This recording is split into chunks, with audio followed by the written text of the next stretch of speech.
Sąskrydis 2026. Birželio 28 dieną Burbiškiuose prie Galadusio ežero Lenkijos pusėje vyko tradicinis lietuviškų ansamblių sąskrydis. Dalyvavo Punsko, Seinų bei Suvalkų krašto meno kolektyvai. Sąskrydį organizuoja Lenkijos lietuvių draugija. Taip pat seniausias ir didžiausias Suvalkų krašte vykstantis kultūrinis lietuvių renginys. Kasmet vienoje vietoje jis suburia daugelį šio krašto meno kolektyvų. Renginį remia Lenkijos vidaus reikalų ir administravimo ministerija. Apie sąskrydį pasakoja Lenkijos lietuvių draugijos pirmininkė Onutė Nevulienė. Tradiciškai Seinų Punsko Suvalkų lietuvių trikampio ansamblių koncertas vyks. Papildomai sukūrėme vaikams erdvę, kurioje jie galės ir trupučiuką pasislėpti nuo saulės šiandienos kaitros, bet ten yra įrengta dirbtuvių erdvė, kur vaikučiai gali užeiti piešti, lankstyti, dažyti ir ką jie ten tik tai sugalvos. Taip pat Piliakalnio eglinės savininkai trupučiuką papasakos būtent apie eglinės Piliakalnį, tai irgi tokį susipažinimo vakarą jie kartu su šita vieta turės. Kitas dalykas, šiais metais skelbėme akciją Atnešk prisiminimą ir jis yra organizuojamas su ta mintimi, kad ateinančiais metais Lenkijos lietuvių draugijai sukaks 70 metų veiklos.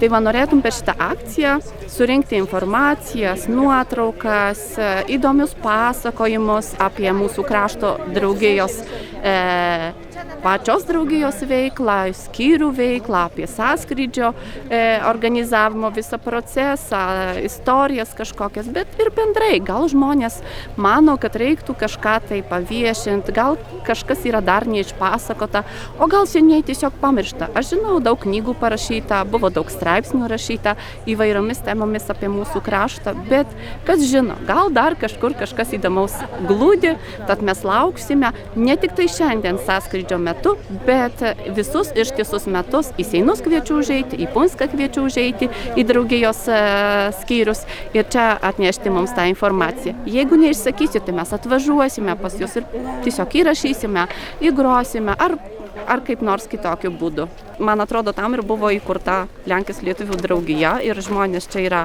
pagrindas. Tai jie kuria mūsų istoriją, jie kuria mūsų bendruomenę iš tikrųjų ir mes visi kartu puoselėjame per savo veiklas mūsų tapatybę, lietuvių kalbą, kultūrą, istoriją, kas yra pagal mane svarbu labai. Šiandien labai karšta, iš tikrųjų yra minčių, ar kitam kartui tai iš tikrųjų kažkur nepasislėpti į pavėsę ar kultūros namuose, į kultūros namus neperkelti renginio. Pasibandysim, pasižiūrėsim, pasiklausysim žmonių nuomonių ir atitinkamai veiksime ateinančiais metais.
Lietuviškų ansamblių pasirodymus parodysime vėliau.